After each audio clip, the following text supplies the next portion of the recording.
Dolphins lost their most lopsided home opener in team history, losing 41-14 to the Bills. This coming on the heels of a 23-20 loss to the Jaguars. That was in week 2.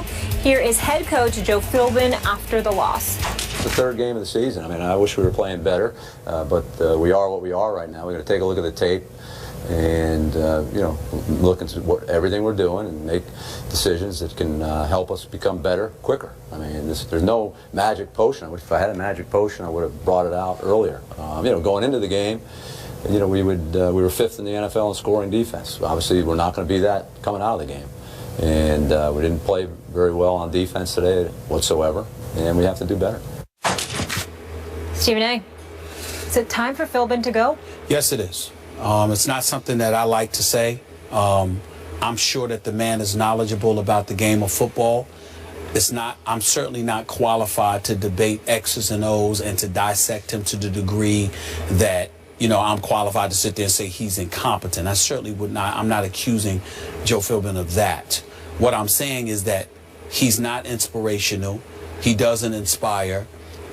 This team has never been 8-8 under his stewardship. This is his 4th season. He was 7-9 the first year, 8-8 the second year, 8-8 the third year, and now here they are. They have looked bad all 3 games, including their opening victory of the season against the Redskins. I just look at him. They're uninspiring at all. Now, everybody's been pointing the finger at Ndamukong Suh. I see effort. I see him I'm seeing him get double-teamed. I'm seeing him get triple-teamed. I thought Cameron Wake would do a better job playing alongside him on the line. That isn't taking place, and they absolutely positively can't defend against the run because they're ranked 30th in rushing. And Tyrod Taylor and those boys did their thing. But Philbin got out-coached yesterday. Rex Ryan, and they just confused him. They ran the ball when he thought they would pass.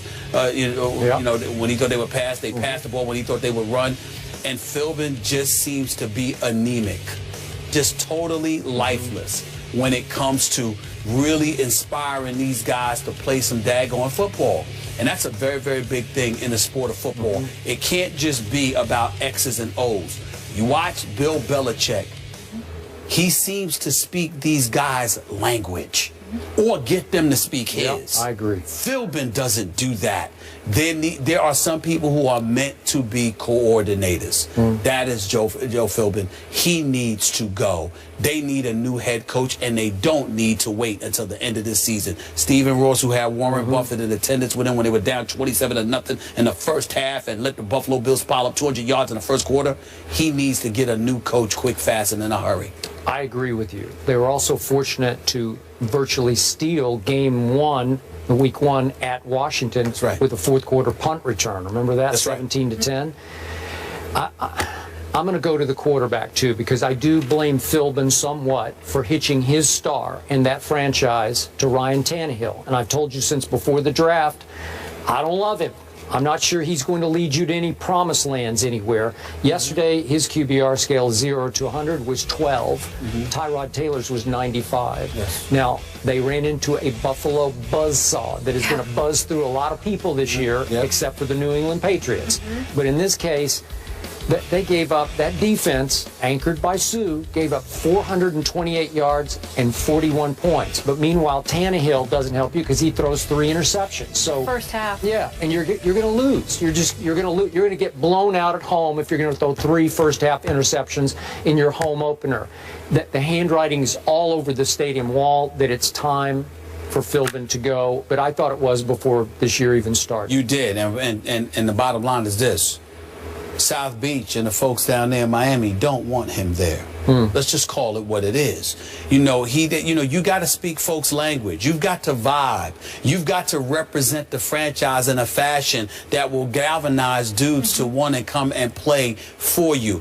And Ndamukong Suh is being double and triple teamed, Skip. I'm not saying he's flawless by any stretch. He only got 3 tackles on the season. I mean, come on now. But the fact of the matter is that he needs some help. Yep. And he ain't getting it. No. 7-year playoff drought down there in Miami. You know who really loved this one? Charles Clay and Richie Incognito, I'm sure. Extra sweet for them. Baseball became baseball for the Nats yesterday as Bryce Harper and Jonathan Papelbon got into it. Big deal, no deal. Wow. We'll discuss that next. Improved to 3-0 with a 24-12 win over the Lions. Peyton Manning threw for 324 yards and 2 TDs. It was his 164th career game with multiple touchdown passes. No surprise, that's an NFL record. 2 wins were against playoff teams from last year. Both the Ravens and the Lions were in the playoffs. Skip, did this game end the questions about Peyton Manning? There's been so much speculation about him this season. Stephen A., silly me, I thought those questions got laid to rest back at Kansas City when Peyton, in the last 2 minutes, 27 seconds, led that team 80 yards in 10 plays, including the 19-yarder to Emmanuel Sanders that won the football game against their arch rival in one of the loudest outdoor venues in the world. And yet, it seemed like NBC's storyline all last night was, could this be the end? Could this be the end of Peyton? Obviously, Chris Collinsworth said, that's a bunch of baloney. Well, it sure looked like a bunch of baloney to me last night because clearly Peyton won the power struggle with Gary Kubiak, so they went all shotgun last night. Now they're back to the running game that carried that team. Remember down the stretch last year when Peyton clearly was hurt, starting with that St. Louis game that you've talked about so many times, then the San Diego game at San Diego. They just ran the heck out of the ball down the stretch, and it carried Peyton through his obvious injuries. Well, now the running game's pretty much disappeared. Now it's all Peyton. 31 out of 42 for 324. I realize it's the Lions, but they just banked another big road win to me. And as Peyton pointed out, it's not the same Lions as last year, but they were in the playoffs. They did lose to my Dallas Cowboys at Jerry World. And the point is, they've beaten Baltimore, even though Baltimore might not be Baltimore. They were a playoff team last year in Kansas City. So they're off to a pretty great start. And Peyton's, look, he looks as effective to me as he has ever looked. I never worried about his arm strength because he never had much to begin with. I don't know what the problem is. He still looks like Peyton Manning to me at age 39. Skip Bayless, I agree with you, but I totally understand why there are question marks about the Denver Broncos. Over the last 3 years under Peyton Manning, they've been in the top 3 in terms of points scored. Last year, they were the #2 ranked offense in all of football, putting up 482 points. This year, over the first 3 games of all the teams right now that are 3-0, they've got the second least amount of points at 74 to the Carolina Panthers. That's number 1. But also, Denver somewhat reminds me of Baltimore. Certainly Flacco is no comparison to Peyton Manning in my opinion, even though they both have the same amount of Super Bowl victories. They do. But the flip side to it is that just like Justin Forsett has lost his game and can't seem to run the football for the Baltimore Ravens, C.J. Anderson ain't doing it for the Denver Broncos. Is that him or the line? Well, it could be the line. It could be the line. But at the end of the day, we have to look.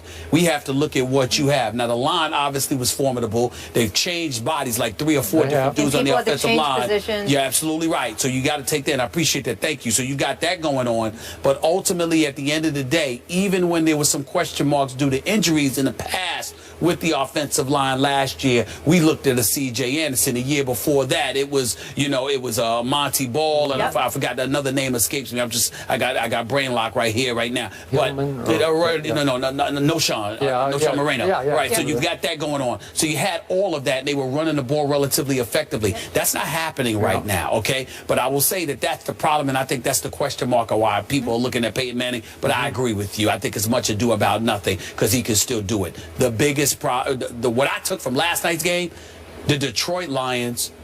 It was a competitive game, 14-12 at one point, and I still wasn't interested, and I couldn't figure out why. And then, bam, it hit me. And Ndamukong Suh being gone from that defense, that mystique is gone. They're ranked 25th defensively, 27th against the pass, 20th against the rush. Nothing nasty at all about their defense. That's a problem. That in combination, there is just... Megatron is no longer Megatron. Not that guy. He's not that guy. We've been talking about Dez Bryant, Antonio Brown, Demaryius Thomas, Julio Jones. We used to put Charles Johnson, Megatron, in that category. Sure. He was number 1. Well, he was the guy. And I'm saying, I loved watching I'm in no way saying that he's finished. I am saying that the first 3 games of this season has told us that he is out of that category. You know, I've come to the belief that Megatron made Matt Stafford. And I didn't used to think that, but Matt Stafford could just fling it up in the air. He looks ordinary now. Yeah, he looks ordinary now.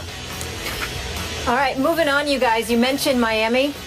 Buffalo crushing their AFC rival Miami on their home turf. Up next, we're going to discuss that. That seat is getting hot down there in Miami for Joe Philbin. Will they be calling for his job? We'll tell you if it's on the line. That's coming up next on First Take. Put your hands in the air if you